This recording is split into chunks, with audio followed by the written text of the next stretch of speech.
नमस्कार मित्रों, आपका स्वागत है साहित्य नगरी में। आज हम लेकर आए हैं एक ऐसी मार्मिक कहानी जो न केवल आपके मन को स्पर्श करेगी बल्कि आपको गहरे विचारों में भी डुबो देगी। यदि कहानी आपको पसंद आए तो वीडियो को लाइक करें और साहित्य की ऐसी ही अनमोल रचनाओं के लिए हमारे चैनल को सब्सक्राइब करना न भूलें। पुराना खिलाड़ी मैदान में जाकर जितना नाम करेगा उतना नया पट्टा नहीं कर सकता। वहाँ बल का काम नहीं, साहस का काम है। बस यहाँ भी वही हाल समझो। झंडे गाड़ दूंगा, समझ लेना। सोना कहीं लड़के सो जाए तो मोटे और भूख खुल जाएगी। जगह तो मैं लूंगा, सोना देख लेना, आज वह तुम्हें पछाड़ देगा। उसके पेट में तो शनिचर है। मोटे बुद्धि की सर्वत्र प्रधानता रहती है। यह न समझो कि भोजन करने की कोई विद्या ही नहीं। इसका भी एक शास्त्र है जिसे मथुरा के शनिचरानंद महाराज ने रचा है। चतुर आदमी थोड़ी सी जगह में गृहस्थी का सब सामान रख देता है। अनाड़ी बहुत सी जगह में भी यही सोचता है कि कौन वस्तु कहाँ रखूं। गवार आदमी पहले से ही हबकहबक कर खाने लगता है और चट एक लोटा पानी पीकर अफर जाता है। चतुर आदमी बड़ी सावधानी से खाता है, उसको कौर नीचे उतारने के लिए पानी की आवश्यकता नहीं पड़ती। देर तक भोजन करते रहने से वह सुपाच्य भी हो जाता है। चिंतामणि मेरे सामने क्या ठहरेगा। चिंतामणि जी अपने आंगन में उदास बैठे हुए थे। जिस प्राणी को वह अपना परमहितैषी समझते थे, जिसके लिए वे अपने प्राण तक देने को तैयार रहते थे, उसी ने आज उनके साथ बेवफाई की। बेवफाई ही नहीं की, उन्हें उठाकर दे मारा। पंडित मोटेराम के घर से तो कुछ जाता न था। अगर वे चिंतामणि जी को साथ ले जाते तो क्या रानी साहब उन्हें दुत्कार देती। स्वार्थ के आगे कौन किसको पूछता है। उन अमूल्य पदार्थों की कल्पना करके चिंतामणि के मुंह से लार टपकी पड़ती थी। अब सामने पत्तर आ गई होगी। अब थालों में अमृतियां लिए भंडारी जी आए होंगे। ओहो, कितनी सुंदर कोमल कुरकुरी रसीली अमृतियां होंगी। अब बेसन के लड्डू आए होंगे। ओहो, कितने सुडौल मेवों से भरे हुए घी से तरातर लड्डू होंगे। मुंह में रखते ही घुल जाते होंगे, जीभ भी न डुलानी पड़ती होगी। आहा, अब मोहन भोग आया होगा। हाय रे दुर्भाग्य, मैं यहाँ पड़ा सड़ रहा हूँ और वहाँ यह बहार। बड़े निर्दयी हो मोटेराम, तुमसे इस निष्ठुरता की आशा न थी। अमृति देवी बोली, तुम इतना दिल छोटा क्यों करते हो। पितृपक्ष तो आ ही रहा है, ऐसे ऐसे न जाने कितने आएंगे। चिंतामणि आज किसी अभागे का मुंह देखकर उठा था। लाओ तो पतरा, देखो कैसा मुहूर्त है। अब नहीं रहा जाता, सारा नगर छान डालूंगा, कहीं तो पता चलेगा नासिका तो दाहिनी चल रही है। एकाएक मोटर की आवाज आई। उसके प्रकाश से पंडित जी का सारा घर जगमगा उठा। वे खिड़की से झांकने लगे तो मोटेराम को मोटर से उतरते देखा। एक लंबी सांस लेकर चारपाई पर गिर पड़े। मन में कहा कि दुष्ट, भोजन करके अब यहाँ मुझसे बखान करने आया है। अमृति देवी ने पूछा, कौन है दाढ़ीजार, इतनी रात को जगावत है। मोटे, हम हैं हम। गाली न दो। अमृति, अरे दुर्मुहझों से तय कौन है। कहते हैं हम हैं हम, को जाने तय कौन है। मोटे, अरे हमारी बोली नहीं पहचानती हो, खूब पहचान लो, हम हैं तुम्हारे देवर। अमृति, ए दूर, तोरे मुंह में का लागे। तोर लहास उठे, हमार देवर बनत है दाढ़ीजार। मोटे, अरे हम हैं मोटेराम शास्त्री, क्या इतना भी नहीं पहचानती। चिंतामणि घर में हैं। अमृति ने किवाड़ खोल दिया और तिरस्कार भाव से बोली, अरे तुम थे तो नाम क्यों नहीं बताते थे। जब इतनी गालियां खा ली तो बोल निकला, क्या है क्या। मोटे, कुछ नहीं, चिंतामणि जी को शुभ संवाद देने आया हूँ। रानी साहब ने उन्हें याद किया है। अमृति, भोजन के बाद बुलाकर क्या करेंगी। मोटे, अभी भोजन कहाँ हुआ है। मैंने जब इनकी विद्या, कर्मनिष्ठा, सद्विचार की प्रशंसा की तब मुग्ध हो गई। मुझसे कहा कि उन्हें मोटर पर लाओ। क्या सो गए? चिंतामणि चारपाई पर पड़े पड़े सुन रहे थे। जी में आता था चलकर मोटेराम के चरणों पर गिर पड़ूं। उनके विषय में अब तक जितने कुत्सित विचार उठे थे सब लुप्त हो गए। ग्लानि का आविर्भाव हुआ। रोने लगे। अरे भाई, आते हो या सोते ही रहोगे? यह कहते हुए मोटेराम उनके सामने जाकर खड़े हो गए। चिंता, तब क्यों न ले गए? जब इतनी दुर्दशा कर लिए तब आए। अभी तक पीठ में दर्द हो रहा है। मोटे अजी, वह तरमाल खिलाऊंगा कि सारा दर्द वर्द भाग जाएगा। तुम्हारे यजमानों को भी ऐसे पदार्थ मयस्सर न हुए होंगे। आज तुम्हें बदकर पछाड़ूंगा। चिंता, तुम बेचारे मुझे क्या पछाड़ोगे? सारे शहर में तो कोई ऐसा माई का लाल दिखाई नहीं देता। हमें शनिचर का इष्ट है। मोटे अजी, यहां बरसों तपस्या की है। भंडारे का भंडारा साफ कर दें और इच्छा ज्यों की त्यों बनी रहे। बस यही समझ लो कि भोजन करके हम खड़े नहीं रह सकते। चलना तो दूसरी बात है। गाड़ी पर लद कर आते हैं। चिंता, तो यह कौन बड़ी बात है? यहां तो टिकटी पर उठाकर लाए जाते हैं। ऐसी ऐसी डकारे लेते हैं कि जान पड़ता है बमगोला छूट रहा है। एक बार खोपिया पुलिस ने बमगोले के संदेह में घर की तलाशी तक ली। मोटे, झूठ बोलते हो। कोई इस तरह नहीं डकार सकता। चिंता, अच्छा तो आकर सुन लेना। डर कर भाग न जाओ तो सही। एक क्षण में दोनों मित्र मोटर पर बैठे और मोटर चली। रास्ते में पंडित चिंतामणि को शंका हुई कि कहीं ऐसा न हो कि मैं पंडित मोटेराम का पिछलगू समझा जाऊं और मेरा यथेष्ट सम्मान न हो।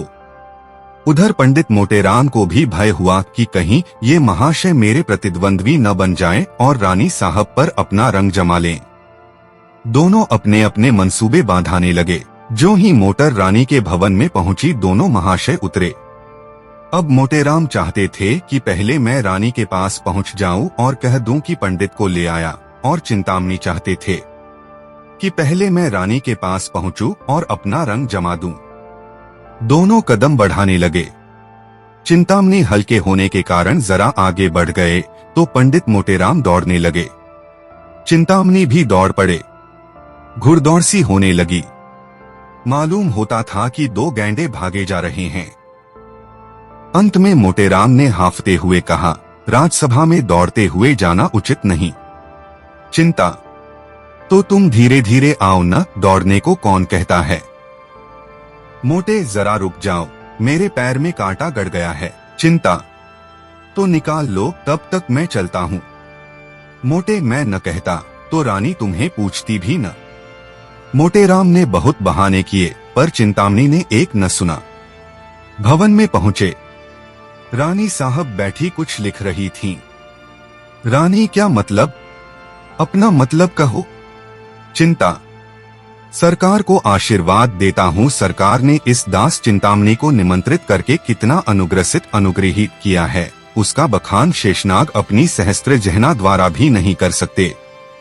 रानी, तुम्हारा ही नाम चिंतामणि है? वे कहाँ रह गए, पंडित मोटेराम शास्त्री? चिंता, पीछे आ रहा है सरकार।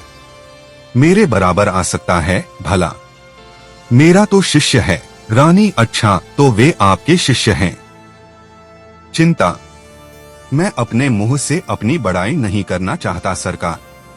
विद्वानों को नम्र होना चाहिए, पर जो यथार्थ है वह तो संसार जानता है। सरकार, मैं किसी से वाद विवाद नहीं करता, यह मेरा अनुशीलन अभीष्ट नहीं। मेरे शिष्य भी बहुधा मेरे गुरु बन जाते हैं, पर मैं किसी से कुछ नहीं कहता। जो सत्य है वह सभी जानते हैं। इतने में पंडित मोटेराम भी गिरते पड़ते हांफते हुए आ पहुंचे और यह देखकर कि चिंतामणि भद्रता और सभ्यता की मूर्ति बने खड़े हैं, वे देवोपम शांति के साथ खड़े हो गए। रानी, पंडित चिंतामणि बड़े साधु प्रकृति एवं विद्वान हैं। आप उनके शिष्य हैं, फिर भी वे आपको अपना शिष्य नहीं कहते हैं। मोटे, सरकार मैं इनका दासानुदास हूँ। चिंता, जगतारिणी मैं इनका चरणरज हूँ। मोटे, रिपुदल संहारिणी मैं इनके द्वार का कुकर हूँ। रानी, आप दोनों सज्जन पूज्य हैं। एक से एक बढ़े हुए। चलिए भोजन कीजिए। सोनारानी बैठी पंडित मोटेराम की राह देख रही थीं। पति की इस मित्र भक्ति पर उन्हें बड़ा क्रोध आ रहा था। बड़े लड़कों के विषय में तो कोई चिंता न थी, लेकिन छोटे बच्चों के सो जाने का भय था। उन्हें किस्से कहानियां सुना सुना कर बहला रही थी कि भंडारी ने आकर कहा, महाराज चलो। दोनों पंडित जी आसन पर बैठ गए। फिर क्या था, बच्चे कूद कूद कर भोजनशाला में जा पहुंचे। देखा तो दोनों पंडित दो वीरों की भांति आमने सामने डटे बैठे हैं। दोनों अपना अपना पुरुषार्थ दिखाने के लिए अधीर हो रहे थे। चिंता, भंडारी जी तुम परोसने में बड़ा विलंब करते हो, क्या भीतर जाकर सोने लगते हो? भंडारी चुपाई मारे बैठे रहो, जौन कुछ होई सब आए जाई, घबराए का नहीं हो, तुम्हारे सिवाय और कोई जिवैया नहीं बैठा है। मोटे भैया भोजन करने के पहले कुछ देर सुगंध का स्वाद तो लो। चिंता, अजीब सुगंध गया चूल्हे में, सुगंध देवता लोग लेते हैं, अपने लोग तो भोजन करते हैं। मोटे अच्छा बताओ पहले किस चीज पर हाथ फेरोगे? चिंता, मैं जाता हूँ भीतर से सब चीजें एक साथ लिए आता हूँ। मोटे धीरज धारो भैया, सब पदार्थों को आ जाने दो, ठाकुर जी का भोग तो लग जाए। चिंता, तो बैठे क्यों हो, तब तक भोग ही लगा, एक बाधा तो मिटे, नहीं तो लाओ मैं चटपट भोग लगा दूं। व्यर्थ देर करोगे। इतने में रानी आ गईं। चिंतामणि सावधान हो गए। रामायण की चौपाइयों का पाठ करने लगे। रहा एक दिन अवध अधारा, समुझत मन दुख भयो अपारा, कौशलेश दशरथ के जाए, हम पितु बचन मानी बन आए, उल्टी पलटी लंका कपी जारी, कूद पड़ा तब सिंधु मझारी, जेही पर जाकर सत्य सनेहू, सो तेही मिले न कछु संदेहू, जामवंत के वचन सुहाए, सुनी हनुमान हृदय अति भाए। पंडित मोटेराम ने देखा कि चिंतामणि का रंग जमता जाता है, तो वे भी अपनी विद्वत्ता प्रकट करने को व्याकुल हो गए। बहुत दिमाग लड़ाया, पर कोई श्लोक, कोई मंत्रा, कोई कविता याद न आई। तब उन्होंने सीधे सीधे राम नाम का पाठ आरंभ कर दिया। राम भज, राम भज, राम भज रे मन। इन्होंने इतने ऊंचे स्वर से जाप करना शुरू किया कि चिंतामणि को भी अपना स्वर ऊंचा करना पड़ा। मोटेराम और जोर से गरजने लगे। इतने में भंडारी ने कहा, महाराज अब भोग लगाइए। यह सुनकर उस प्रतिस्पर्धा का अंत हुआ। भोग की तैयारी हुई। बालवृंद सजग हो गया। किसी ने घंटा लिया, किसी ने घड़ियाल, किसी ने शंख, किसी ने करताल और चिंतामणि ने आरती उठा ली। मोटेराम मन में ऐंठ कर रह गए। रानी के समीप जाने का यह अवसर उनके हाथ से निकल गया, पर यह किसे मालूम था कि विधिवान उधार कुछ और ही कुटिल क्रीड़ा कर रहा है। आरती समाप्त हो गई थी। भोजन शुरू होने को ही था कि एक कुत्ता न जाने किधर से आ निकला। पंडित चिंतामणि के हाथ से लड्डू थाल में गिर पड़ा। पंडित मोटेराम अचकचा कर रह गए। सर्वनाश! चिंतामणि ने मोटेराम से इशारे में कहा, अब क्या कहते हो मित्र? कोई उपाय निकालो, यहाँ तो कमर टूट गई। मोटेराम ने लंबी सांस खींचकर कहा, अब क्या हो सकता है? यह ससुर आया किधर से? रानी पास ही खड़ी थीं। उन्होंने कहा, अरे कुत्ता किधर से आ गया? यह रोज बंधा रहता था, आज कैसे छूट गया? अब तो रसोई भ्रष्ट हो गई। चिंता, सरकार, आचार्यों ने इस विषय में। मोटे कोई हर्ज नहीं है सरकार, कोई हर्ज नहीं है। सोना भाग्य फूट गया। जोहत जोहत आधी रात बीत गई, तब की विपत्ता फाट पड़ी। चिंता, सरकार, स्वान के मुख में अमृत। मोटे तो अब आज्ञा हो तो चलें। रानी, हाँ और क्या? मुझे बड़ा दुख है कि इस कुत्ते ने आज इतना बड़ा अनर्थ कर डाला। तुम बड़े गुस्ताख हो गए तामी। भंडारी, ये पत्थर उठाकर मेहतर को दे दो। चिंता, सोना से छाती फटी जाती है। सोना को बालकों पर दया आई। बेचारे इतनी देर देवोपम धैर्य के साथ बैठे थे। बस चलता तो कुत्तों का गला घोंट देती। बोली, लड़कन का तो दोष नहीं परत है। इन्हें काहे नहीं खवाए देत को। चिंता, मोटेराम महादुष्ट है, इसकी बुद्धि भ्रष्ट हो गई है। सोना, ऐसे तो बड़े विद्वान बने रहे, अब काहे नाही बोलत बनत। मुंह में दही जम गया, जीभे नहीं खुलत है। चिंता, सत्य कहता हूँ रानी को चकमा दे देता। उस दुष्ट के मारे सब खेल बिगड़ गया, सारी अभिलाषाएं मन में रह गईं। ऐसे पदार्थ अब कहाँ मिल सकते हैं। सोना, सारी मनुष्यई निकल गई, घर ही में गर्जय के शेर हैं। रानी ने भंडारी को बुलाकर कहा, इन छोटे छोटे तीनों बच्चों को खिला दो, ये बेचारे क्यों भूखों मरें। क्यों फेकूराम, मिठाई खाओगे? फेकू, इसीलिए तो आए हैं। रानी, कितनी मिठाई खाओगे? फेकू, बहुत सी, हाथों से बताकर इतनी। रानी, अच्छी बात है, जितनी खाओगे उतनी मिलेगी, पर जो बात मैं पूछूं वह बतानी पड़ेगी। बताओगे न? फेकू, हाँ बताऊंगा, पूछिए। रानी, झूठ बोले तो एक मिठाई न मिलेगी, समझ गए? फेकू, मत दीजिएगा, मैं झूठ बोलूंगा ही नहीं। रानी, अपने पिता का नाम बताओ। मोटे बालकों को हरदम सब बातें स्मरण नहीं रहती, उसने तो आते ही आते बता दिया था। रानी, मैं फिर पूछती हूँ, इसमें आपकी क्या हानि है? चिंता, नाम पूछने में कोई हर्ज नहीं।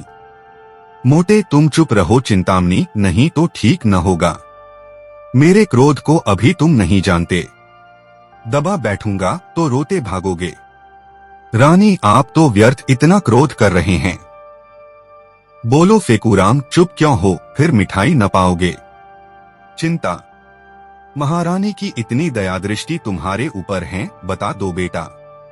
मोटे, चिंतामणि जी, मैं देख रहा हूँ तुम्हारे अधीन आए हैं। वह नहीं बताता, तुम्हारा साझा आए वहां से बड़े खैरख्वाह बनके। सोना, अरे हाँ, लड़कन से इस सब पवारा से का मतलब। तुमका धर्म परे मिठाई देव, न धर्म परे न दे। इका की बाप का नाम बताओ तब मिठाई दे। फेकूराम ने धीरे से कोई नाम लिया। इस पर पंडित जी ने उसे इतने जोर से डांटा कि उसकी आधी बात मुंह में ही रह गई। रानी, क्यों डांटते हो, उसे बोलने क्यों नहीं देते? बोलो बेटा। मोटे, आप हमें अपने द्वार पर बुलाकर हमारा अपमान कर रही हैं। चिंता, इसमें अपमान की तो कोई बात नहीं है भाई। मोटे, अब हम इस द्वार पर कभी न आएंगे, यहाँ सत्पुरुषों का अपमान किया जाता है। अलगू, कहिए तो मैं चिंतामणि को एक पटकन दूं। मोटे, नहीं बेटा, दुष्टों को परमात्मा स्वयं दंड देता है। चलो यहाँ से चलें, अब भूलकर यहाँ न आएंगे। खिलाना न पिलाना, द्वार पर बुलाकर ब्राह्मणों का अपमान करना, तभी तो देश में आग लगी हुई है। चिंता, मोटेराम, महारानी के सामने तुम्हें इतनी कटु बातें न करनी चाहिए।